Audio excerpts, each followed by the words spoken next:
काय खातीयेस? अगं हे मी काय पराठा बनवलं? बनवलाय माझ्या पद्धतीचा. काय काय टाकलंस याच्यामध्ये? हे माझ्या तरीकाचा मी बनवलेला आहे, पण खायला खूप छान लागतं. त्याची रेसिपी मी तुला दाखवते. चल मी तुला सांगते. चल. हाय गाईज, तुम्ही बोलत असताना आम्हाला काय दाखवते? आज बघा मी नवीन सालाची जरा साफसफाई केली. तुम्ही पण किचन लवर आहेत का? मी तर आहेच, म्हणून साफसफाई ठेवावं लागते किचनची आपल्या. बघू शकताय तुम्ही इथं गॅस वगैरे मी घासलाय. आपली लक्ष्मी असते ही पण. कधी पण किचन आपलं चांगलं ठेवावं लागतं. गॅस घासला इथं, म्हणून चहा ठेवलाय मी. थंडी जास्त वाजते. बघू शकताय तुम्ही इथे मी 3 बटाटे खिसून घेतलेले आहेत. मेथी, पालक, थोडासा आपला अद्रकचा तुकडा, 4-5 मिरच्या घेतल्यात, लसणाच्या कळ्या थोड्याशा बारकल्या, नॉर्मली 10-12 घेतल्यात, कढीपत्ता घेतला, कोथिंबीर घेतली. बघून घ्या. त्याच्यामध्ये मी जिरं पण घालते, बारीक करायचं आहे आपल्याला. हे सगळंच ना कापून घ्यायचं, एकदम बारीक करून घ्यायचं आहे. अशा तरीकाचं वाटण करून घ्यायचं आहे आपल्याला. चला आपण भाज्या चिरू आता. 1 वाटी रवा, 1च वाटी, 2 वाट्या आपल्याला बेसन पीठ घ्यायचं आहे. मी ऑलरेडी 1 वाटी टाकली होती. अर्ध लिंबू, टेस्ट जरा अलग होईल. कोणी टाकत का नाही टाकत, मी टाकते. मी माझ्या पद्धतीनं बनवते. मी लोकांची कॉपी करत नाही आहे. छोटे 2 कांदे घेतले. कांदा जास्त टाका, चवीला लागेल. अन्न त्यांना नाही खायचा त्यांनी नका खाऊ, जरुरी नाही टाकणं. असा ओवा बिना टेस्ट नाही आहे.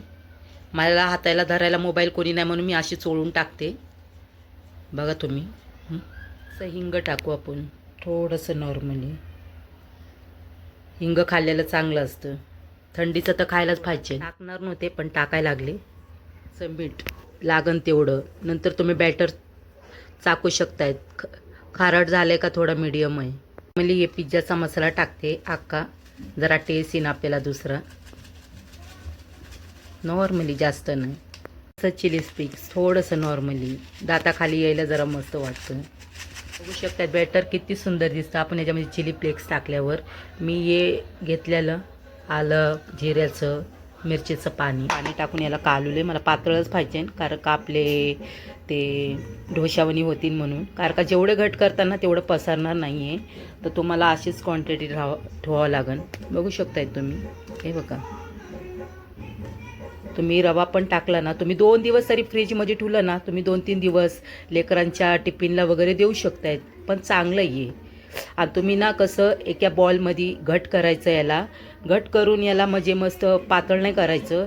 आणि तुम्ही ना ये ना कुकरमध्ये पण असं पाणी ठेवून वर ये बॅटर ठेवून तुम्ही याची कापं करून लेकरांच्या टिफिनला पण देऊ शकतायत. 2-3 दिवस अवेलेबल राहणार आहे फ्रीजमध्ये पण. एक बार तुम्ही ट्राय करा. ही माझी रेसिपी आहे, मी कुणाचं बघून नाही करत, ही मी माझ्या मनाने करते. 15 मिनटं थोडंसं झाकून ठेवते, म्हणजे कसं हे फुलणार अजून, कारण का आपण याच्यामध्ये इनो टाकलेला आहे ना, अजून फुलणार आहे बेटर.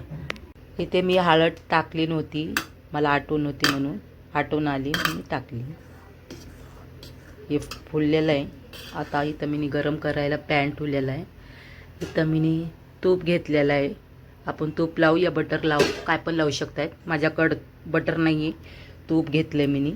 चला मी तुम्हाला दाखवते.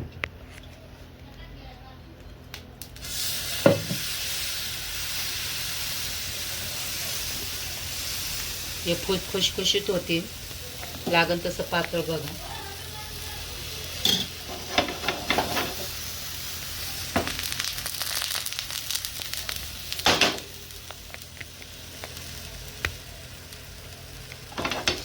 कारण का आपण रवा टाकलेला आहे, जसं लागेल तसं पाणी.